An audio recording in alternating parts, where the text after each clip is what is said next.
Hey, Internet, this is Nate, and I'm going to try to answer as best I can the question that gets frequently asked in the last couple of streams. Do I like the DLC? Do I think it's worth it? And what I'll start with is just walking through what's in the DLC in total. Now, all this is in the announcement of the DLC, so there's nothing secret, at least not that I have been made aware of. So what is in the DLC? There are several new characters, a lot of new weapons, and a brand new map. I would say it's the equivalent of what you would normally see in like two combined updates.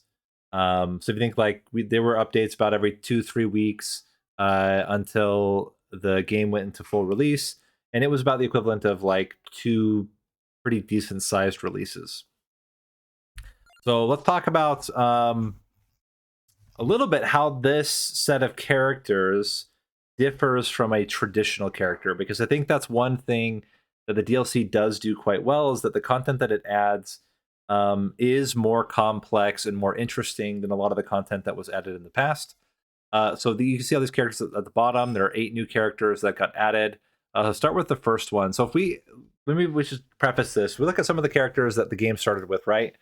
They're pretty straightforward. You have a weapon, 10% damage every 10 levels, 10% experience every 5 levels.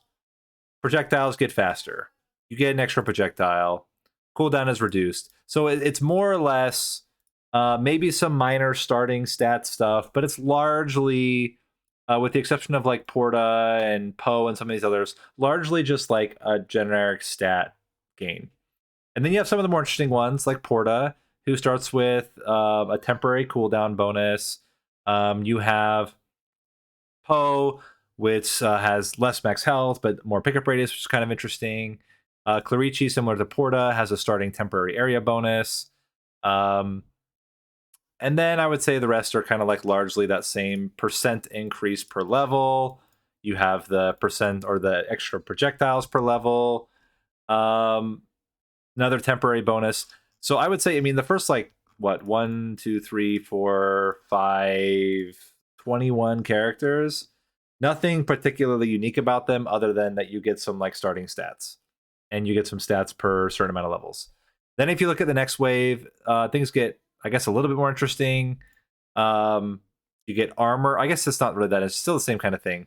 You start with an extra level and you get extra armor or you get extra growth. Ziasunta gets like a lot of different stats, which is kind of interesting. You have the Ghost Trio, which have some unique stuff about them. Random, you can kind of ignore just strict random stats. Marabio is very interesting because Marabio has no base projectile speed, which is or negative base projectile speed, which is super fascinating. Avatar's kind of interesting. Mina's kind of interesting. Like you get to the more interesting characters, and then they start having more unique stuff. But I would say largely uniqueness is the minority, and most of the characters are just like you get a stat every few levels. Okay, so how does that compare with some of the newest ones? And I think we can even start with the last character released, Scourge Oni, has a very unique mechanic. So instead of just gaining random stats or whatever, now you have gains a hidden lightning ring every 8 levels. Super unique, super different. Definitely more in line with what you would get out of a game like Brotato or some of these others that have very, very unique starting characters. So let's jump into the characters that are in the DLC. So you have Miang. Recovery also multiplies all healing sources. So again, the higher your recovery, the higher the multiplier to all your healing. And overhealing slightly increases max health.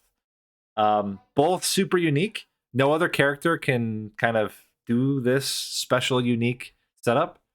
I find that very fascinating. I did one build in my second stream of the game where I just completely went all in, got to like 20,000 plus health. Very, very interesting character. Very, very different. Really enjoyed this one. Menya becomes stronger and invincible for a fixed interval after defeating a large amount of enemies. Again, super unique, very, very different, a little bit overpowered, but I what I like, and I'm not going to go through everyone, but basically the premise is the new characters all have something very unique about them that no other character shares, that you can't replicate with other characters, is more than just a stat buff. And I really appreciate that kind of direction with the design of these characters. Makes them very, very interesting. And I would say all but one of these characters is actually pretty fun to play. The Super Menya is kind of boring because it's basically just like you're invincible. I will say though, you can't kill the Reaper with this character, so that part is unique. But it's basically God mode. But the rest all have very, very unique things about them that I find very, very fascinating. Although I guess Gavat Oni is basically one of these guys, but actually has an evolvable weapon, which is a little unique. So that's the character side. Let's talk about the weapons. Weapons are, I would say, hit miss in terms of like uniqueness. So first one is the Silver Wind. I really, really like Silver Wind and its evolution. Very unique attack pattern. It's kind of like a stronger Bible, but I quite like it a lot. It drops hearts, so maybe it's kind of a mix of like evolved garlic and Bible in that way. Then we have the Four Seasons, also super unique. I will say the evolve is a little bit on the overpowered side, but the base weapon is super unique. Requires you to play in a very different style and movement in order to take advantage of it. Really, really like this one. We have Summon Knight, which again is pretty unique. It's kind of like a very different style Song of Mana. Especially the evolve is very similar to like evolved Song of Mana, Menaja, but I don't know. I thought it was pretty cool. Again, probably a little bit on the overpowered side, but still pretty fun. This one, Mirage Robe, is like hilarious. Again, very, very unique. Especially the evolved version, which has some cool aspects to it.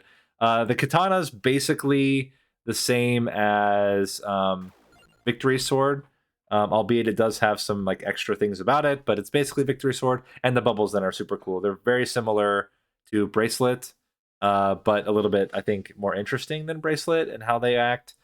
Finally, we have this 108 Bachi balls, which are pretty funny. So in total, I think the weapons are very good. Like they're more in line with some of the newer weapons we got as the game got later and later on, where they were very unique, very different. And with the exception of the katana, every one of them is something we haven't seen before. So really appreciate that as well. There are no new accessories. There are no new arcanas. There are no new like relics or mechanics in the game. So then, outside of the new characters, the new weapons, the last and probably the most interesting addition is the newest map, Mount Moonspell, which compared to every other map is just extremely different. I'll just jump into it really quick. We won't spend a lot of time on this, but this map is very, very, very like heavily designed. So where most of the maps are kind of like repeating of the same kind of thing over and over again, this is 100% not that. So this has a completely handcrafted, fully sized map. So everything that you see in there, that entire box, is handcrafted. Nothing of it is like repeating. So if I go to a different corner, I'm going to see a very different part of the map. So if you go south, you're going to get out of the snow. You're going to get into like more like dirt and grass and forests and fields, which is what you're seeing here. All of the pickups are in very, very unique hiding spots, which I find very, very interesting. So now we're in like the cherry blossoms. There's this like Zen garden. If I go even farther to the left, there's I think there's like no, this is the bamboo houses. So again, like the whole map is super different. Every part of the map looks different than the next part of the map. You're going inside of buildings. There's these weird skeleton dudes that are guarding all the ground pickups. Really, really love this map. This is by far, like it's not even close. This is by far the most interesting map that they've made. It's also one of the more difficult ones. I don't think it's as difficult as the Bone Zone. Although, to be fair, I have not played on inverse mode, so that could be incorrect.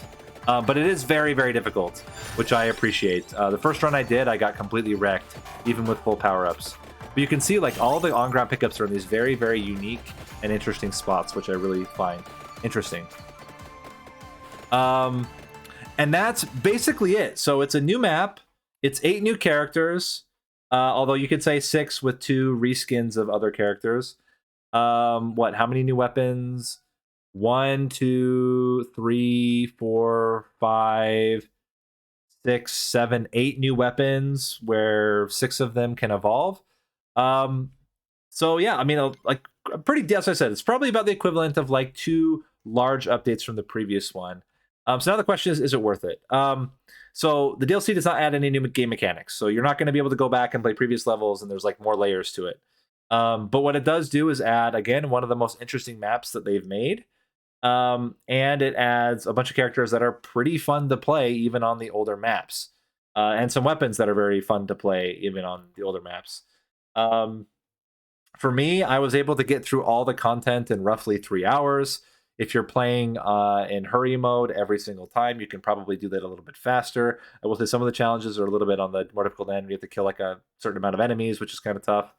And there's some like Easter egg ish achievements as well. But yeah, so then the question is, did I enjoy it? Yeah, I thought it was really fun. I mean, I liked every update of Vampire Survivors, and I think this is one of the better updates. Although this update does cost roughly $2 less if you got it on sale. Um, and in my opinion, if you like Vampire Survivors and you weren't looking to get like a whole new mechanic, I think it's a great addition. The map is again one of the best. I mean, it's the best map in the game.